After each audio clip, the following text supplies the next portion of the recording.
again. It's hard not having people. Most of the time we have people now. We do. Yeah. That's set up for us, meaning, yeah. It does help, and it helps us get in the right state of mind and Right, everything. because, I mean, really, you do it all, though. I mean, I did know. that. I know. There's a lot of work going into a podcast.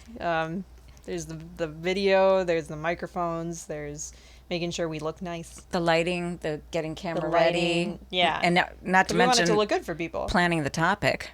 Planning the topic and then doing the topic. Yeah, it takes a lot of effort to... I'm actually to get impressed that we've done this. Like, honestly, good if you Lord. think it's going to be 3 years, so it's been 2.5 years that we've been doing this consistently. I mean, we've had breaks, obviously, for mostly for tragedy, and a little bit for holidays. For intention, but, yeah. But yeah, I'm proud of us, you know, and we keep going, man. We got more and more people coming on, and yeah, you know. We got more people coming on. I feel like the word is getting out there a little bit more.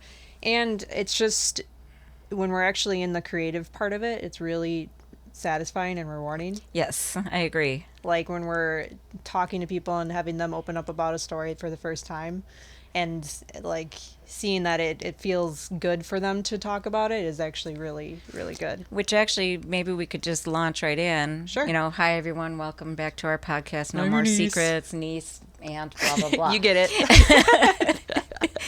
But this is more natural because, again, we like it when people share.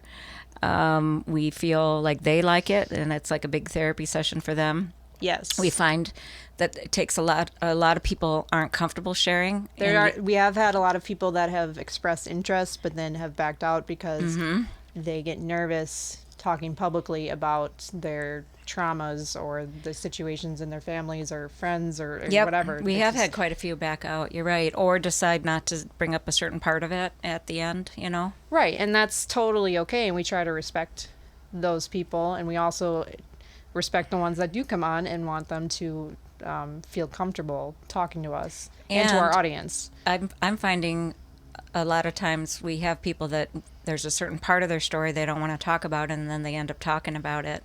And I'm proud of them for that, and then they feel freer, lighter, you know. They feel a lot better afterwards, yeah. And I guess we're talking about this a little bit because we're not going to pinpoint the exact video, but there are some TikTok comments coming out. And I think this is just a thing that happens on the internet in general, whether it be TikTok, Twitter, Facebook, any other social media, basically. People like to hide behind their screen and say mean shit, basically. And yeah, it's a tough situation because I am one of those people that thinks you're entitled to your own opinion. However, given the nature of our show, when we do have guests come on, it's I feel protective of them, that like I don't want them to feel like they're getting attacked by our audience, you know. Exactly. And it's just something that I've noticed, and that's been happening on certain videos and stuff. I'm not going to obviously bring it more attention to it, but it's just, it doesn't make the person that you're talking about look worse when you say mean shit. It just makes you look worse. Correct. And I think that's really important for anyone that's on that's just shooting off their mouth on some internet platform. It just makes you look worse. Yeah, and it's petty and it's unnecessary. It's unnecessary. And you don't know this person, and we don't know you, so don't weigh in on it unless you have something constructive to say. And we're even okay with constructive negative feedback. Absolutely. Like, you got this fact wrong or this and that, but don't being mean. If you're critiquing something that one of us says or one of our guests says, like, yeah, I understand that. Mm-hmm. But when you're just being mean and like commenting on like people's appearance or whatever, you know, like going for the jugular, basically. It there's really no need is. for it. Yeah. And I can't stop people from doing it. And obviously that's just the nature of the beast. But it is good to bring up because we support our guests that come on, and we will publicly defend them as well. Mm-hmm. So I think that's important for people to hear. And many of these people, it took them a lot of courage to even come on. So if they had something that they were making up or whatever, they wouldn't do it because they were nervous, they couldn't sleep, they were, so right. It's like, people, you just don't know. Okay. Yeah, and just because you don't like how someone is talking doesn't mean that they're lying. Exactly. There's a lot of you just don't know what people are doing inside of this phone that you're watching this on, or this computer that you're watching this on, or this your headphones that you're listening to it. You know, like you don't actually know what's going on inside a person's head. I feel bad for those people that are throwing out such mean comments because I think, wow, your life must be so sad to not have any joy to put out in the world. Like you must be really bored, or must be really negative, or really mean. I mean, it must be a sad life. And maybe I would guarantee that if they were sitting face to face with us or any of our guests saying these things, they would not say it. Okay. I think it's just because they're hidden by their phone. Yeah. And that's really unfortunate, but that is the world right now. And I think people just feel emboldened because no one's looking them directly in the eye as they're saying something like this. Yeah. So I feel sorry for all of you guys that have done that, just so you know, because I think that's just a really sad life. There's so many good things in life, and we can focus on those, and we can laugh, and we can, just put out some good vibes instead of the other way around. Yeah. Yeah. And maybe this is a good message for anyone else that's listening. Like, social media it doesn't define your worth.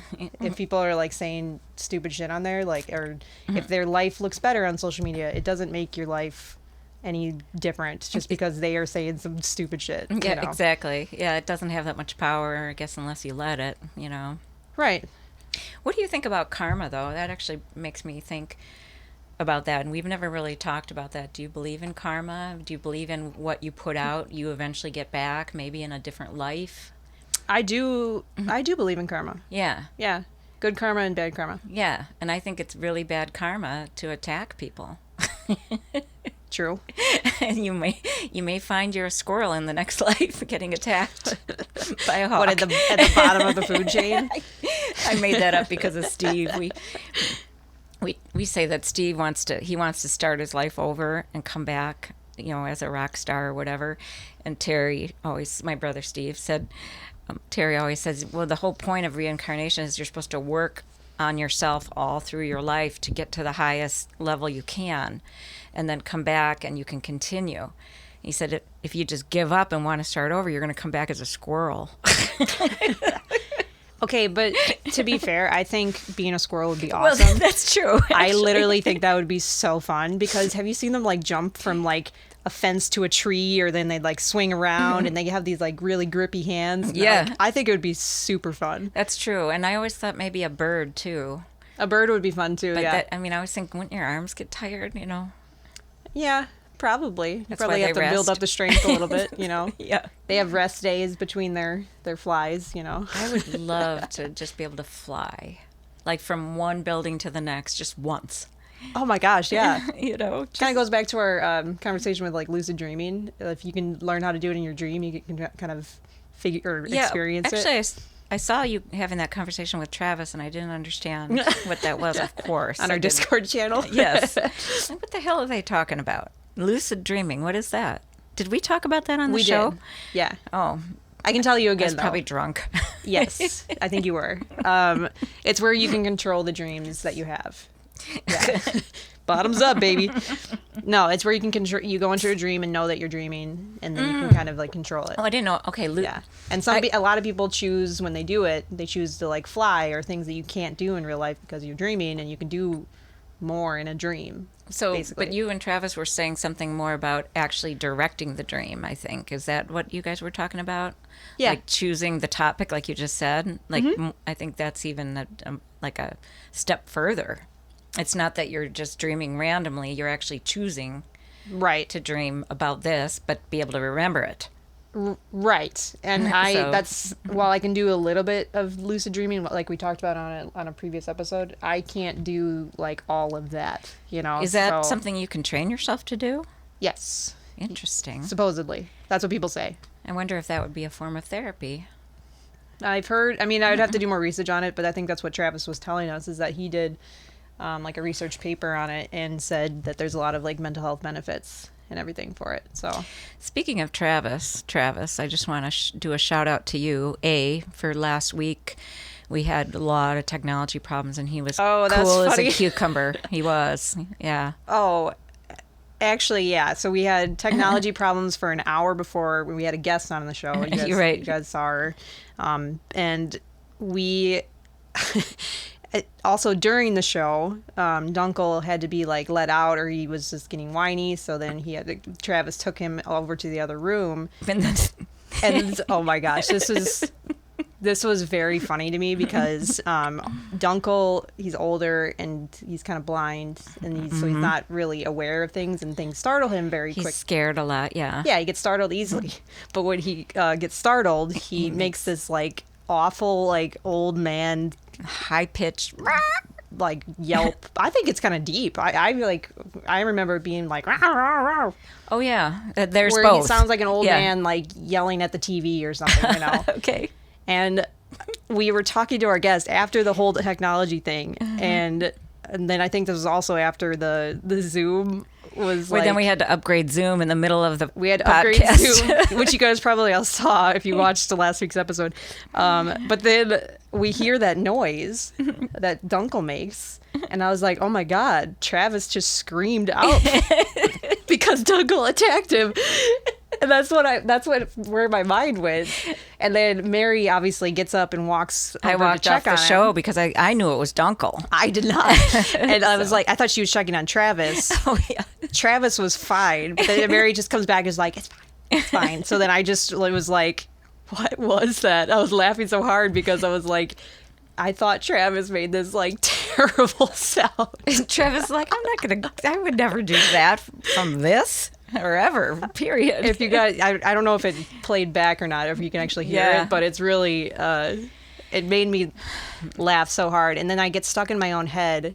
And while our guest is talking about very serious issues, sometimes I think about old memories, and when you're not supposed to laugh, it becomes funnier. So then I was like laughing at the sound that Travis made, even though it wasn't Travis. And this lady's pouring her heart out. She's pouring her heart out. Something very serious, and you've got this funny smile on your face. I'm sitting there like this, like covering my mouth because I'm like trying. It just keeps replaying in my head, and it's so funny to me. And it's like I had to like really be more present and like in the moment. That was really difficult, and I didn't know you were going through all that, you know.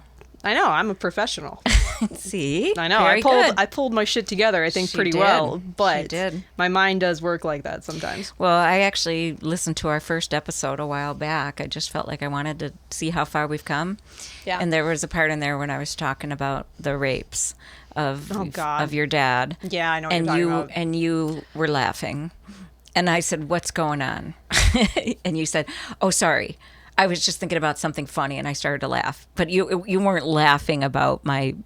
No, of course not. Of course not. But I didn't know that about you as much back then, you know. Uh-huh. And you're like, yeah, I was just thinking about something funny, and I'm like, okay, because It's not that I'm actively thinking about it; is that it like crosses over, it like goes like this over my mind, and then it's like it's what I'm thinking about. Is that what ADD is?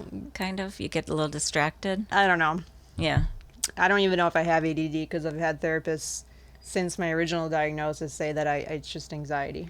So, are you still feeling anxious, by the way? No, I'm feeling better. Okay. I had a moment before the show where I was feeling a little bit of anxiety in my chest, but I didn't really have a reason for it. There's like no... Maybe that little fuzzy thing that didn't work? Maybe. Yeah. That doesn't make any sense to anybody. Or just maybe it was a good anxiety like before a show or recording or something. Yeah. Like, it can be anything. I mean, I get anxiety and I have to check and make sure everything's okay. Like in my head, why am I anxious? Oh, there's nothing. I mean, obviously I have a lot to be anxious about, but in this exact moment, no. Right. But speaking of anxiety, tomorrow we're going to be on somebody else's podcast. This is our first time we've been invited on another podcast. And it is Dana Rex, who we've had on our show. It's her podcast, Unboxing Women. Unboxing Women, okay. Yes, and we'll have the information for you guys to look at once we have it and everything, once it's released. But yeah, we're really excited to and it's about talk to them. It's about women that are resilient or that have empowered themselves or help empower others or something. So she wants us to talk about our book, Broken Neck, again, and just like how, we have to pull up the notes from our very first talk when, why did we write a book? How do we write a book? How did we come together? How did we get it done? That kind of thing. Right. It's going to be neat to revisit that, I think. And I got to say, yeah, talking about the actual creative process of the book is always very fun to me. Yeah, that was fun. Because it was a fun time. And I mean, there was a lot of crap going on at that time. Like, I know, the world in general. And I feel like the book was the good part of life at that point. Which is, it was. And it was because of being creative, first of all. Yeah. And then getting to know you better. Yeah. And then freeing up some of the secrets, hence No More Secrets. Right. So it was very healing. Yeah. And then just... it's good practice for tomorrow. Yeah. Yeah, see, here we go. Yeah, we got it. So, no, yeah, I'm excited to talk about it again because, yeah, that was a really, like you say, a really special time, even though it was so stressful, but yet here we were just doing this thing and, you know, it's a good, I'm glad, again, that we told the story about your dad, my brother, but we're also using it to help a lot of other people. And I really go back to saying his life mattered in a positive way. Yeah. Maybe after his death, but it doesn't matter because it matters. You know what I mean? Like none of this would exist without Ken. I mean, well, you wouldn't, but you know what I mean? Like I literally wouldn't exist. You literally wouldn't. Yes, I would not be on this earth. That's right. So or maybe I would have been a squirrel. You could have been a bird. Or a bird, yeah. Yeah. Actually, have you ever seen a squirrel disguised like a bird? No. I have a coffee cup because you know how squirrels like to eat out of bird feeders? I have a coffee cup that has a squirrel and he's got a bird beak on. No, I've never thought of this thing and at all. And it says, feed the squirrels or feed the birds, I guess. Feed the birds, but it's a squirrel. Okay. I gotta say, this is the first time I'm thinking about this. I'll be honest with you. It's funny, though, when you were saying that, because I think we were both thinking of random thoughts. Like, because you're like, oh, have you ever thought of a squirrel and a bird? What were you thinking about? I was going to ask you, if you could be any animal, what would you be? Cat. Really? Yeah, I'd love to experience being that cool. Actually, a cat would be very cool. And they, how they always house cat land or on big cat. House cat for sure. And then I would like to be my cat. As you say, your cat because they get spoiled like hell. Right. Yeah. Yeah. I actually have a lot of people tell me they'd like to come back as one of my cats. Yeah, that's a very nice compliment. Living a good life. Although I don't know if I could get past the cat food. I think it's pretty gross. But maybe I would like it if I was a cat, If you had a good owner, maybe they would make you something special, like tuna. Like homemade tuna or something? Put some little seasons in there or something. Yeah. Something. Shit's what fire. About you? Squirrel. Yeah. I think I would probably be a water animal. There you go. I think I'm naturally probably a dolphin or something because they're also very intelligent. They're so happy. They're intelligent. They seem to enjoy their life and stuff. Plus, I think I'm naturally inclined towards the water. Yeah. In general. Yeah, you are. Yep. So I think that would probably be, a dolphin sounds good. Okay. I think that would be a good life. Yeah. Oh, Flipper. But like a wild dolphin, maybe not a captive dolphin. Do you know Flipper? Did you ever watch that show? I did. Pop Culture. Isn't that a movie? Damn. Oh, was it a movie too? I thought it was just a movie. No, it was a show when I was growing up. Oh, okay. And he wasn't captured, but he had a family that he always visited, and so they named him Flipper. Okay. And he did all kinds of good things for everybody. Yeah, I do remember the character of Flipper, but I guess I just thought it. I've seen the movie version of it. Okay. Yeah. Yeah, pop culture. Here we go, huh? Oh, we're learning a lot about our spirit animals here. Literal. I want to actually go back, though, because I was going to compliment Travis on two things. Oh, yeah. Isn't it funny how we are? Yes. But this is really how good conversations go, I think, because we do come back. Yeah. And we don't, dominate, do we? Are you talking about you and that mouse in your pocket, or?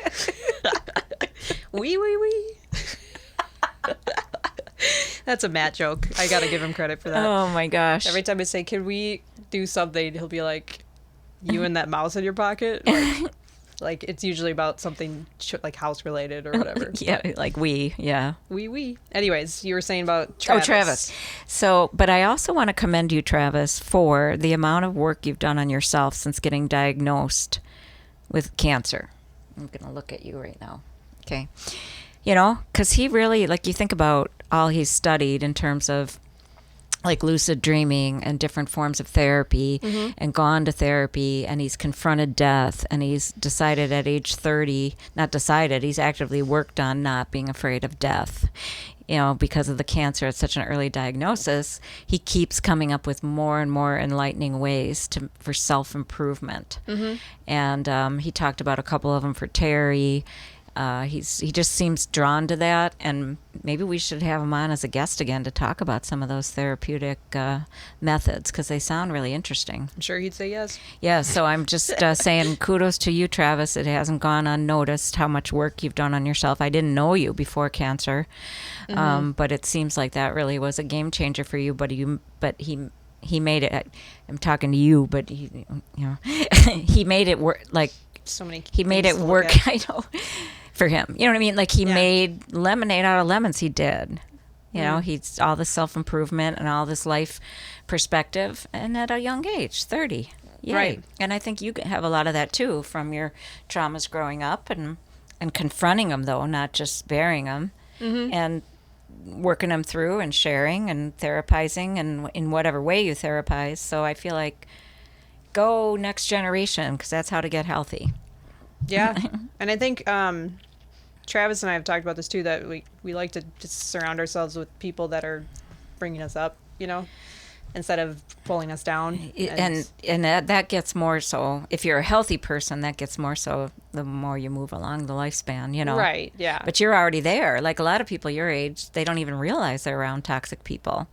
True. And sometimes you have to go through some sort of trauma or life event to realize that you need to be around good people. But it takes a long time to get to that if you don't experience the other side. Especially if you don't have trauma. Yeah, well, some of the nicest people that I knew in high school had some pretty tragic backgrounds. Yeah. I'm thinking of one in particular who her sister tried to hang herself, but her dad found the sister before she died and saved her, but then she became brain damaged. And the daughter of that sister was who I went to high school with, and she was just the sweetest, most humble, but most mature person. Yeah. Because she got how tragic life can be, you know? Yeah. And so, yeah. I mean, life can definitely be tragic. It can also be really, really cool, too. And I think the people that are the most healthy kind of acknowledge and accept both ends of it, you know? Exactly. Like, it's not going to always swing one way, and it's not always going to swing in the bad way either, you know? Like, I think the epitome of mental health is taking the good, the bad, and the ugly all together. It really is. You think, I mean, where do those sayings come from, right? That's why they're there, because if you really think about it, that's what it is, and what is needed. Because otherwise you're going to miss your life. Like I always think with this whole Terry thing, that I'm still laughing and doing things that I enjoy and keeping my business going and go out with friends and stuff, because I don't want to miss the good parts of life because I've got this tragedy. That doesn't mean I'm not sad. Right, but I don't want to just be sad. I don't want to miss the good, because it's always there. The good is always there. Sometimes you have to look a little harder, but... Or looking at a different place than you thought you need to look. Yes, there you go, right, because I used to think it was with Terry, you know. Yeah. But, I mean, and it's still, of course, happy with him, but it's just that he's going to be leaving me. Yeah, you have to find a different source. Speaking of that, see, good transitions today. Terry is still with us. He's still Terry. He's still determined to keep going. We're 3 weeks in to the prognosis that he had weeks to live, maybe a month or 3 weeks in. He's declined considerably, but it's from the heart, not from the cancer that we know of, because we're not doing scans anymore. You don't scan when you're in hospice. But he's declined considerably in the sense that his legs are having a hard time working. They're very swollen. They turned black this week because he had them bent like this for a long time, and overnight the circulation just got cut off and scared the crap out of me. I thought we were going to have to amputate his legs. But what does he say? He says, well, then I'll just get some spiffy prosthesis. You know, like... Oh, like prosthetic legs. Prosthetics, yeah. He's like, and we're, the nurse is like, no, you can't, you would never heal from that. And he was just kidding, Yeah. But, and then now he's wheelchair bound. He can kind of transfer from chair to wheelchair, and he could probably stand up. He just chooses not to because he's unsteady and his legs are so swollen. So but he's still Terry, and he's talking about when we have Christmas, we're going to need a warming tray. So let's buy a warming tray, and I'm like, okay, because he's trying to prep you almost. Well, maybe. Yeah. But or is he? I think it's a combination of denial, but also making things really great for me. Yeah. Because I think he knows he won't be here at Christmas. But then again, people do have spontaneous remissions. Wouldn't it be funny? I think we'd get really famous if Terry became completely cancer-free and his heart healed. He would be a miracle case. Yeah. And then I would be able to prove it, too, for you naysayers, that I make that stuff up. Like, oh, he never had cancer. No, I'd be happy to show you all of the medical records. Let's just go right ahead, Right. Look, I'm ready. But yeah, you ready to fight for the people that are coming for you? They're coming for me when he heals. Right. But I do want to say this. I have a client who found out that one of his brother's friends got diagnosed with the same cancer that Terry has, stage 4 pancreatic cancer, and it had already spread to his liver. We don't know if it had spread to his bones because he killed himself. And Terry's like, I'm not going anywhere. I'm going to be around for another 10 years. That's how he took the diagnosis of pancreatic cancer. And here's this guy who's 65 years old, and he killed himself. He's like, I can't do it. I can't face it. I'm not doing it. It was like not much longer. He wrote a note and just took a bunch of pills and said, I'm not going to do this. Yeah. And I can see both sides. Do you think this person had any predetermined depression or troubles with that? Because I feel like Terry has always been full of life and like hope for the future, so I feel like it becomes stronger when you're faced with your own mortality, whatever it is. You are. Yeah. So okay, if you're yeah. So like Terry, who's always had a zest for life and like what's next, and like plans for the future. And how do I fix it? And how do I fix it and stuff? He's gonna continue that way, but maybe this person had some underlying doubts about life or depression or something that brought it out. I think that is the case. I don't know the details, but I right, because think it's not that someone personally. But right. the client did mention that he was, like, for instance, he didn't have a family because he was socially not all right, Yeah. So, because I thought, oh my God, did he have a wife and kids and he just left them? I mean, that's so hard on them, but at least he didn't have that, So, but anyway, it's interesting how two people with the same, more or less same diagnosis react completely differently. Right. And again, I can see both sides, like, because when Terry's heart stopped a year and 2 months ago, so 14 months ago. It's been that long ago, yeah. I, at the time, thought, maybe that would have been a blessing had they not brought him back, Right. But then I got 14 more months, and it wasn't all bad. It's hard to see him sick and hard to see him failing, but we've had some really good times in those 14 months, so yeah. I guess everybody gets to choose how they want to go out, and he's not ready. And I think he's going to definitely go further than a month. I mean, I think. How do we know? But it seems that way. His mind is definitely not going to give out easily. No way. Nope. I think his body, it's up to be determined. Right. And the heart is probably going to go first, which is what the doctors have kind of always said.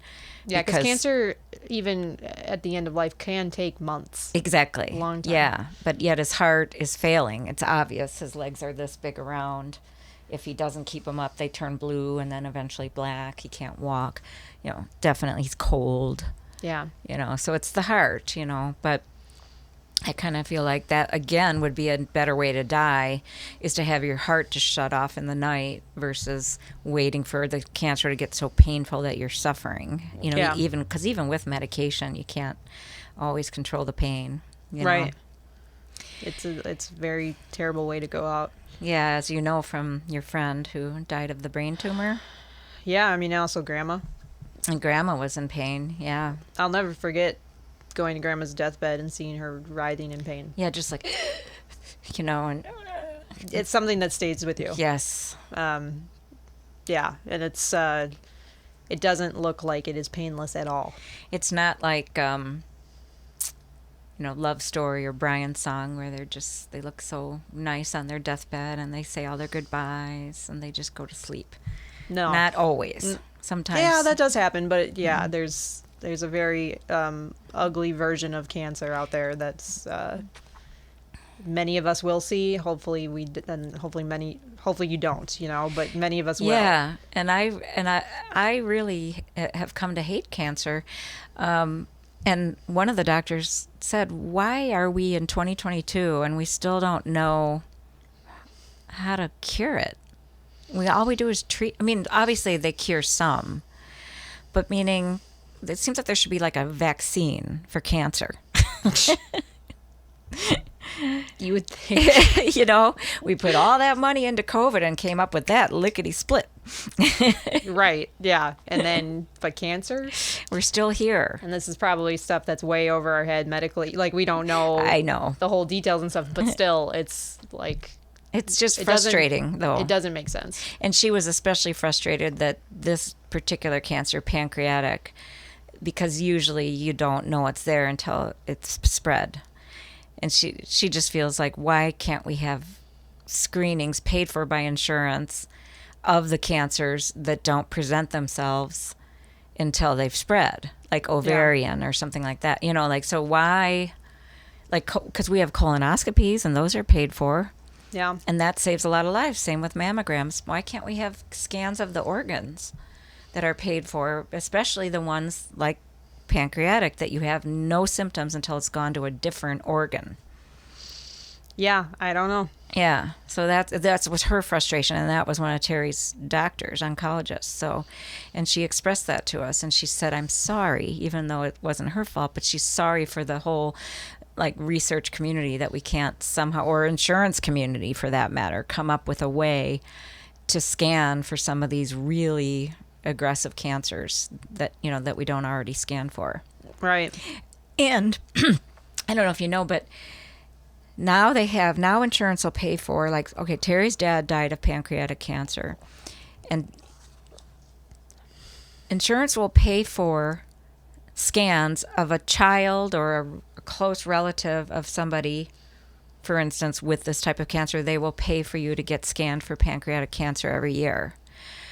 But you have to have two close relatives, like a brother and a dad. And I'm like, why two? His dad died of pancreatic cancer. That is weird. It seems like he should have been getting scanned all this while. Now, it was a long time ago, so that's maybe changing, but I don't know. It's just, those things really bother me because there's all these what ifs, that should we have been doing this and paying out of pocket all this while? Because, I didn't even think, it didn't even occur to me. It doesn't to anyone, I don't think, until it happens. Right. You don't prepare for cancer, you just deal with it when it comes. Yeah, that's a good point. I mean, I guess that goes with any illness. It just happens, and then you don't know, there's no, I don't know. I guess you can prevent with general exercise and diet and shit and stuff for a lot of Whoever stuff. But purports that stuff, I don't know who sends those messages who the of heck exercise. works in fitness? That is crazy. But on that. Speaking of which, I need to work out after this, Should I just go to the studio that's outside the store? Yeah. I don't know who put that there.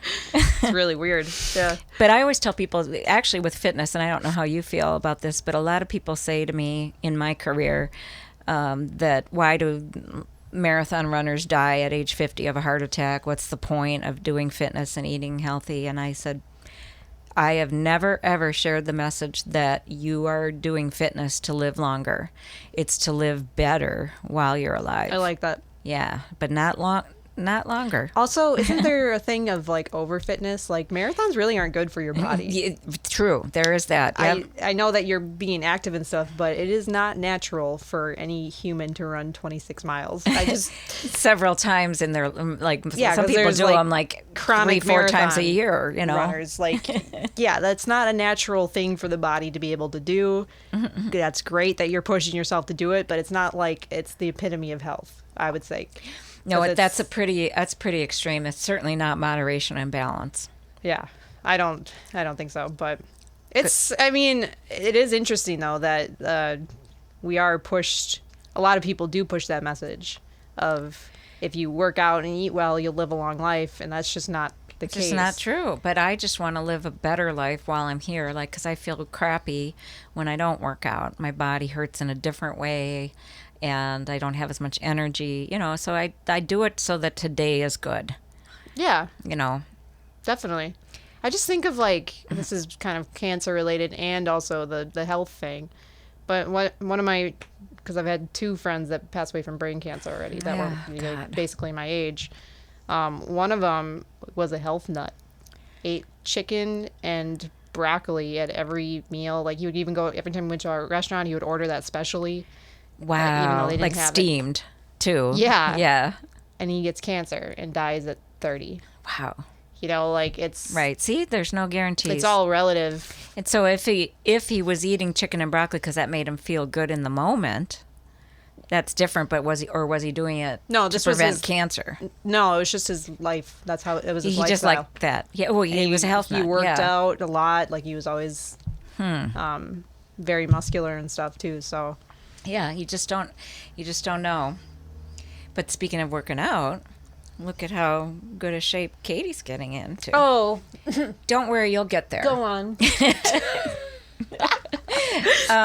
But yeah, you've been swimming. I have been. And working out and getting a little bit more. I mean, a wedding is a great excuse to do it, but it's good to do anyway. It's good as just like a lifestyle, and it also really helps my physical health, but my mental health is a big part of that, because not only am I exercising, I'm doing an exercise that I love and know very well. Swimming. Right. Hence the dolphin flipper thing. Because I'm not real big on going to the gym. I do it, but I don't love it. It is not a passion of mine. Okay. But swimming, when you dive in, you're like, I love being fully submerged in water. I love it. And I love working on my stroke, even though I'm never going to race again, But just feeling that power and that strength. Oh man. And then when you do it right, it just feels so satisfying, and I think that's a good lesson, for people. You just do what you like to do, and the rest will fall into place. In terms of fitness, you mean, or anything? I think it works for anything. But fitness, definitely. Fitness. I think it's definitely good to do something that you're passionate about, like roller skating or something something like that, versus treadmill. Oh yeah, treadmill. I go on a treadmill and it's awful. Some people love it, but if you don't love it, then it's not going to last, most likely. I will say I'm making myself like it, because at my gym they have the TVs where you can hook up your Netflix account. So I'll watch a TV show on the treadmill while I'm on the treadmill. And that's like a reward. Oh yeah, I get to watch Netflix. Yeah. So then, that makes it more engaging for me to want to do it. Otherwise, I would never go on a treadmill. I hate them. I'd rather just go for a walk, Yeah, exactly. Yeah. So, but yeah, it's good to be healthy, but it's not going to guarantee life. Exactly. And that's why people, when they ask me that question, I say, this is why. I don't do this to tell people they're going to live longer, because how do we know? You don't know, yeah. There's people literally smoking at age 102 and they have lung cancer and they're still alive, I knew someone that was not 102, but had COVID and was like a chronic smoker, and was like, while she had COVID, was smoking a cigarette. Like, and she was like 72 or something like that. Hard to breathe, but yeah, it's a breathing disease, and then you're out smoking a cigarette and stuff. She lived, but... Okay, and another piece of advice I try to give people is, in my fitness career, because I do actually do that, is that if you're going to do something that you think isn't necessarily healthy for you, like eat some chocolate cake when you don't normally eat it, do it with gusto. Yeah, and don't feel guilty enjoy about it, but don't do it and feel guilty. And then hate yourself for it. Because now you've got two stressors. That's a very good point. Yeah, exactly. Yeah, like if you're going to do it, like go do it with your heart. and own it, right? Didn't we talk about owning your shit? If you want to, I feel like eating chocolate cake. I know I'm gonna eat a half a cake if I want to. I'm gonna have a big headache, but I'm gonna own it. And I'm gonna enjoy it while it's happening, and whatever happens after that, it's my choice. I get that. Yeah, I try to really. I've learned to really appreciate, because I am trying to eat healthier in general, just more balanced kind of thing. But then when I do eat like a pizza or burgers or something like that, I am like soaking it up and I am loving it. And you are not like, why did I do that? And then I add cheese curds to it. Sure. Like, just make it good. If you're gonna do it, if you're gonna be bad, be good at it. That was like from Friends, I think. Okay, I like it. I think Friends, like the base. Yes. Okay. I watched a lot of Friends. Do you remember the episode then where Phoebe was pregnant with her brother's siblings, which is a funny bit just by itself. Not her brother's siblings, but her brother's kids. Sorry.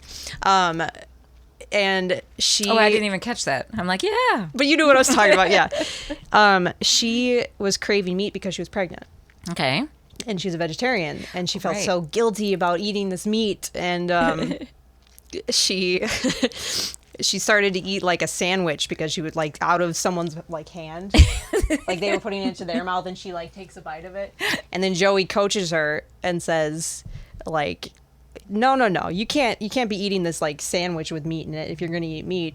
If you're going to do something bad, and then he goes to the freezer and pulls out steaks and he goes, do it right, and then she goes and I think it makes a steak or whatever, but it's the same concept. Like, if you're going to be bad, be good at it. Yeah, be good at it. Hey, let's name this episode "Be Good at Being Bad." We can, well, we'll see. Yeah, that could draw. It reminds me of a Rihanna song. Which you don't understand, but it's okay. Here we go again. I'm sure people will understand my reference that are listening. My therapist just canceled because she wants to get home. It's snowing here, people. It's April 2nd. I know. It's the day after April Fool's. This was supposed to happen yesterday, if we're going to be like... Yes. Frank, Yes. But... Did you have any April Fool's kind of things? Mm-mm. No, well, we can talk a little longer now because I don't have to go to therapy. But I want to... What time is it? 10 to 3. Okay. Could be hard to get there by 3 at this point. Yeah. But she canceled. She knows me. She knows that I'm probably not going to come. Sure. So I have a funny story. An April Fool's thing. One of Sherry, my massage therapist clients, his great uncle died. And that's not the funny part. But everyone's in town for the funeral. And he likes to joke around, this client. So he goes into his great aunt's house and he says to the whole family, he's like, "Hey, I saw a really pretty cat out there. Did is that your cat?" And they're like, "No, it must just be the neighbors or whatever." And he's like, "Oh, okay, I just thought it was really pretty." Well, he subtly plants like this little device that randomly meows. And so they're just talking, planning the funeral, and all of a sudden, meow. This was yesterday. Wow. And then somebody says, "Did you hear that?" And he goes, "Hear what?" The guy who planted it. And then nothing. Then all of a sudden it's louder. Meow. Jeez. And then somebody else hears it. Okay, I definitely heard that. And then it like does it again. And all of a sudden they're like, oh my God, Mike, did you let that cat in the door? And he goes, I don't think so. I mean, there never was a cat. Right. So like, he goes, I don't think so, but maybe I did. The whole family looking for the cat. When they're supposed to be planning the death of a family member. For like 30 minutes until he finally says there's no cat. I mean, I don't think that would fly in our family. Our family would be pissed. Well, at least my mom would have been. And Absolutely. my dad would have been. Yeah, that wouldn't have been funny to them. But that family, they thought it was hilarious. And you need humor in those situations. So yeah. As long as it's harmless, I think it's good. I thought it was a good one. Did you do anything yourself or no? No, I didn't. I didn't even think of it, actually. Dixie played an April Fool's joke kind of on you, right? Yeah, actually, that's true. It was April 1st when this all happened. She could transition again. Thanks. Thanks. Yeah, Dixie. So here is my current sadness is that my dog is dying. She has Lyme's disease, but she's really gotten bad really fast. And so Thursday night, all night long, she was vomiting, pooping, and peeing all over the house, but also howling, coughing, choking, gagging, drooling all night. And that sucks. It was like I felt like I was living in hell, like in a nightmare or something. I mean, I couldn't believe that. First of all, I got no sleep. Second of all, Terry's upstairs and he can't help because he can't walk anymore. He didn't even know. I mean, he probably heard the howling, but he didn't know the extent to all this was going on. Right. It just turned out that my in-home vet happened to be out of town that week. The guys weren't coming in. Mm-hmm. Terry's sister had left. And it was like 7 a.m. when it started. Or not when it started, but when I was like trying to get some help. So it was early. And you don't really have like close neighbors or anything. Yeah, and so I called a random in-home euthanasia place because I thought she's got to go down. She's shaking. She's scared. You know, the whole thing. Mm-hmm. She's got to go to, but they couldn't come until Monday. And then I'm just going to check this, make sure it's not Terry. Always a good thing to do. Oh, yeah. So and then I called my vet where we go to my vet, but Dixie hasn't been in a car since like 2015 because she's scared. But they're like, bring her. But I had no one to help get her in the car because Terry's upstairs and he can't walk and he's weak. And I just felt really alone. And it really was like, I'm really alone in this house. And I've got 2 problems. I've got Dixie and Terry both dying. Right. You know, and that's dark. So then I tried to get her into the car. This was all yesterday morning, April Fool's. Maybe it didn't actually really happen. But I tried to get her in the car and she wouldn't get in the car and she broke free from me and she's running down our long driveway to River Road with the big leash. I have one of those retractable leashes, so they're real heavy. Yeah. And it's pounding and scaring the crap out of her, and she's looking back and she's and she's running. I'm like, this is a fucking nightmare. Now it's like 9:00. Yeah. And I'm like, I'm living in a nightmare, and I'm screaming after her, and nobody can hear me. And then Terry's upstairs; he has no clue what's going on, and I just felt really, really alone. And it was really. Well, anyway, after I couldn't get her for the vet, I just said, you know what, I can't do this. So I brought her back in. She had worn herself out by then, and she just fell sound asleep. And while she was asleep, she had vomited so much that she was empty. Mm-hmm. I went to the vet and got anti-anxiety and anti-nausea drugs, and I've given her that. But now she's just like in a daze and lethargic, and she's walking in circles. And so I have an appointment Monday morning with the in-home vet who's now back to talk about putting her to sleep. We may not do it exactly then, but she's not going to get better, and it's just so awfully sad to have that. And I just said goodbye to Bella, and I'm dealing with death with Terry, and then Dixie, you know, and it's just, but it's the right thing to do. It's worse to see her suffer. And we've had conversations about this. Like, there's times with Terry when I'm like, I wish I could give him a pill and let him go to sleep. Now, like today, he's in a positive mood and he's having a good day. So, you never know. But with animals, you can't talk to them. So you don't really know how much they're suffering. But so by the time they're really showing signs of suffering, they're really suffering. It's probably way past the actual pain that they were feeling. And exactly. Stuff. Yeah. One of my cats growing up, we had to put down because he was completely vacant.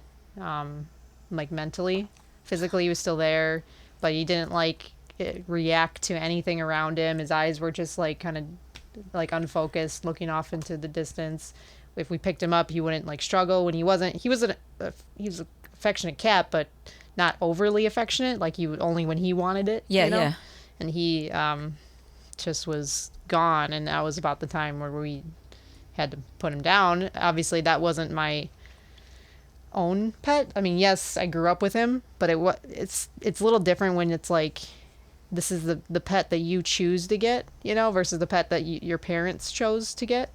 Like, I love that cat, but it's not the same. You're right, and you're young. It's just too. A little bit different. Yeah, it's a different mindset because you see the one that you chose to get as your baby, versus like this is my sibling or this is my. And you're fully responsible versus your parents. Right. So I guess I have had experience with putting down animals, but since I'm relatively young with my pet ownership, I guess my cat is almost. Mom.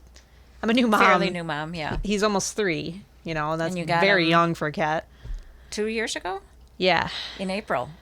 Actually, yeah, so it's coming up on his gotcha date or whatever. But yeah, I think about that a lot, that I'm like, I don't know how I'm going to have the strength to do that, It's the worst kind of pain, and it sucks, and I'm not going to say it's easy, but when you see them suffering that much, you just want it to be over. And for them to be at peace. Yeah.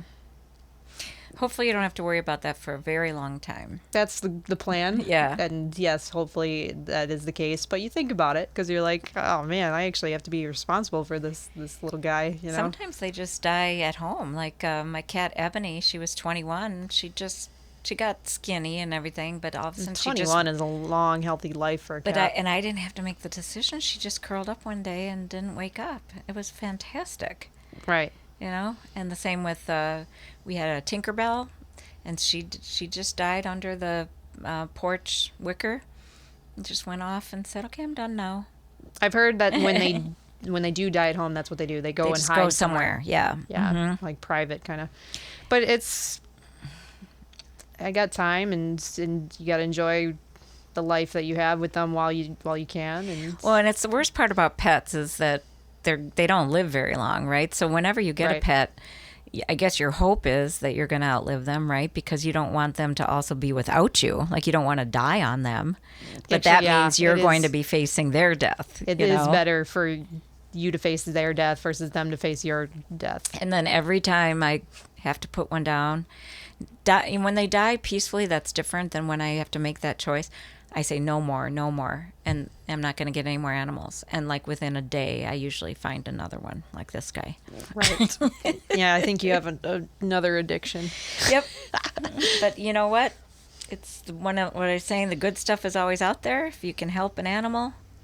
Right. You give another animal a chance at a good life, and the life that they have is good. Dixie's life is pretty freaking good. And she had 10 years. I don't think she was adoptable because she was so cujo. Wasn't.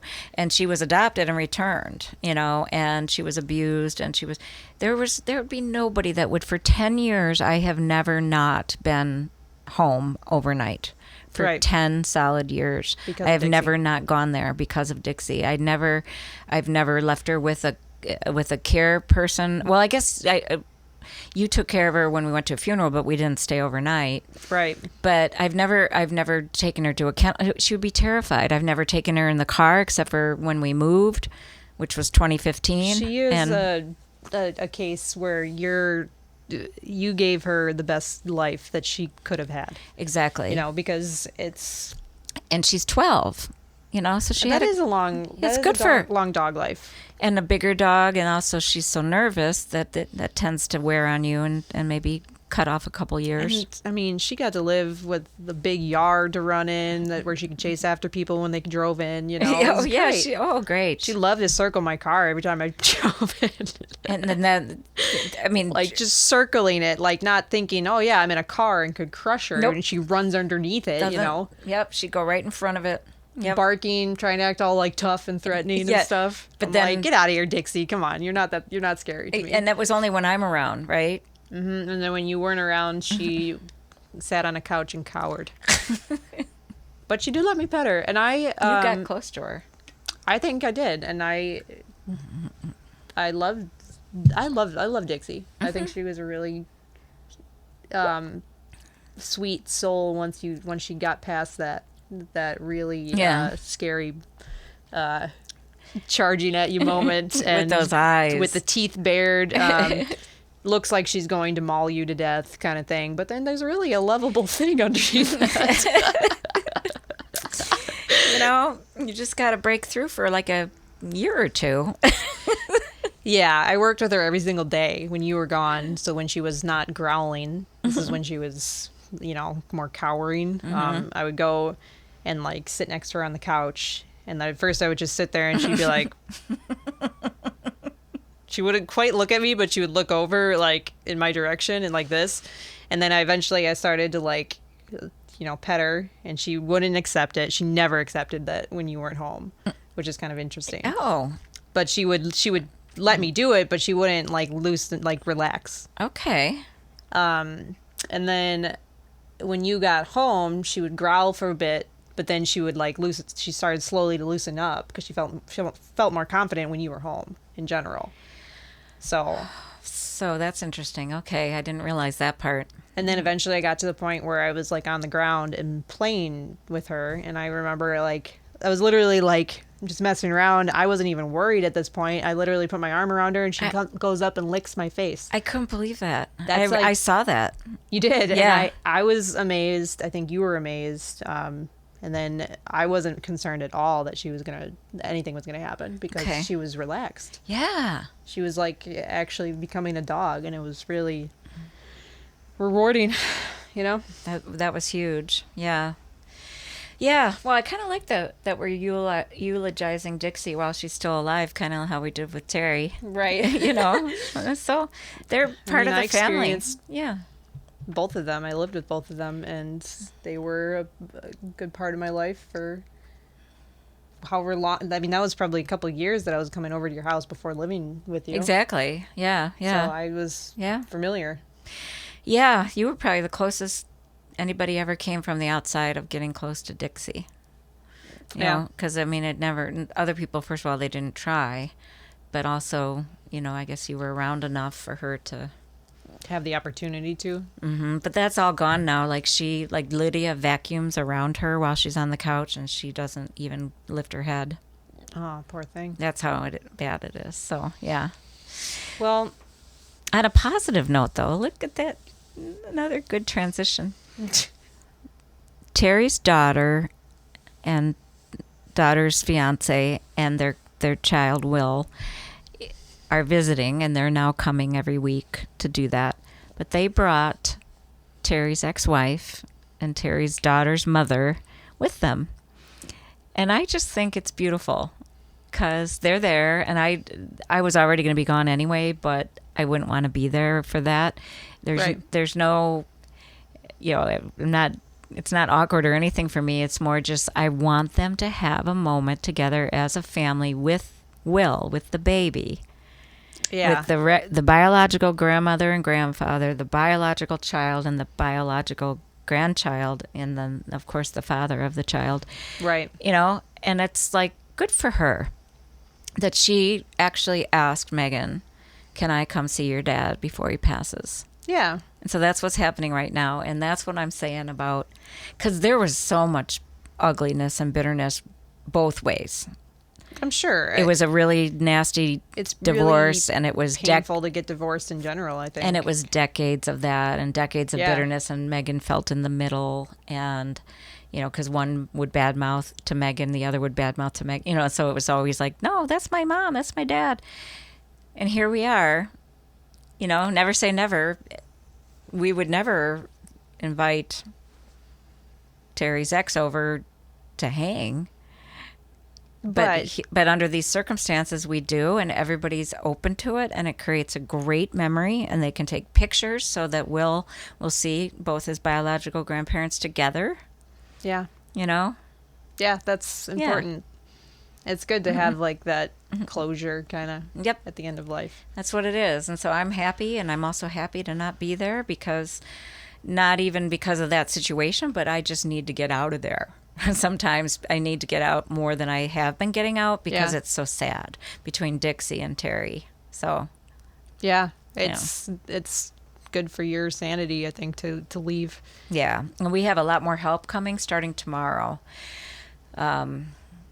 Just different friends that are coming, and also one of Terry's workers. I found out, you know, even though he's doing construction right now, he also was a caregiver in a group home for mentally disabled people. And he's like, you know, I was a caregiver. I'm totally fine with all this. I can help you with this. I'm like, really? So he's already there anyway, but he said he would come more. Like, yeah, and he'll come at night, and he'll even stay overnight if we get to that phase. And I trust him because he's been around for, you know, maybe a couple years, but he lives next door to Oz, and they've lived next door to each other for at least 10 years, so they know each other, you know. Sure. So rather than hire an agency and you don't know who's coming and it's always a different person, this is like one of those. That's a good situation, yeah. It was just like a gift. And it transpired because of Dixie, because she had peed all over her pee pad, and I was cleaning it up, and I'm like, oh, gross, because I ended up getting my hand in the pee. And he says, I can do that for you. I was a caregiver. I don't mind. Yeah. And I'm like, what? And so it's funny how things evolve. Yeah. See how there's always good. There's always good if you just open yourself to it, and no need to create bad people. Yeah. And then, I mean, it's good to embrace the bad too. Like it's all part of life, you know? But don't create it. Yeah, but it happens sometimes. I do happens understand a lot. That. It happens a lot. Yeah. Sometimes humans. It's the human condition. Yeah. I'm not perfect. Yeah. Yeah. Right. Like people just mess up and all that stuff. Yeah. They react out of emotion. Like Will Smith. Which I'm sure everyone has heard that to death by now. Yeah. So I don't want to We don't have to, but my grandson or step-grandson or whatever his name, Will or Willow. It's actually Willow, even though he's a guy. Yeah. But Will, we call him Will, and then Will Smith's daughter is named Willow, so it just, you know, makes me think of it, you know. Right, yeah. And so yeah, well, Katie was happy because she didn't even know the Academy Awards had been on. I thought it made the Oscars way more interesting.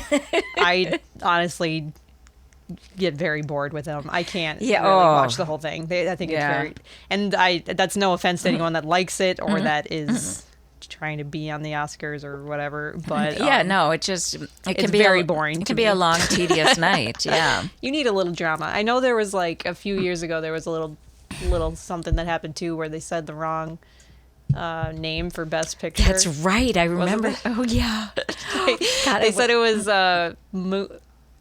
did they say it was La La Land first, and then but it was actually Moon Knight or something. I don't remember. I remember La La Land was involved. They had to take it back. And it was super awkward. Yeah, they gave an Oscar to someone and they're like, oh, no, this is wrong. This is wrong. This is not fake, I swear. And then they had to give it to the other people. I think La La Land actually won, and I'm trying to remember the other name of the movie. Like I said, I don't care about the Oscars, and most of them I don't even care about the movies. Do you know what we're talking about? Well, I certainly don't know. I don't even know what La La Land is. But you remember that is. Incident. I do remember the incident, yeah, because that was on the news. Yeah, if you guys can tell us, that would be awesome. But yeah. Oh, gosh. Definitely made the Oscars more interesting. But and like you said, you didn't even know they were being aired. I think I kind of knew, but I didn't care to watch it. Okay. All right. There you go. But yeah, I mean, I'm sure everyone has heard a lot about that whole thing, and we don't really need to weigh in. To probably weigh in on that. But Terry just texted me all clear, which means his ex-wife is gone. I'm like, I don't care. Maybe he's clear. Maybe he doesn't realize clear that. for him. Oh, yeah. He was like feeling a little awkward about it because he doesn't feel well and he doesn't look well. Yeah, it's hard to be around people. Yeah. So, but anyway.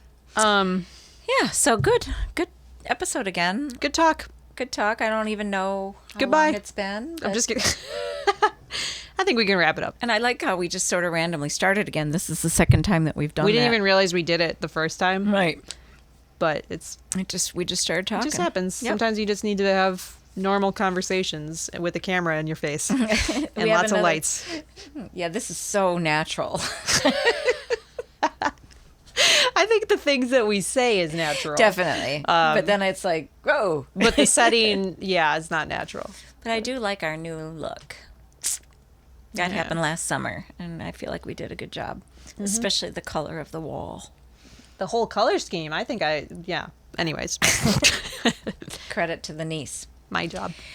But we have, next episode will be a guest again, an author from the 365 book. Yes, and we will also be on Unboxing Women, too. Right. And then we're also going to be invited, she says, onto her podcast, this guest that we have on next time. Right. A lot of cool things to come. Real Talk is what it's called, her podcast, Real Talk. Nice. So we do that. So let's wrap this up. Thank you guys for watching, listening. Yeah, blah, blah, blah. Hanging out. Okay, blah, blah, blah. That whole spiel. Okay, bye. Toodles.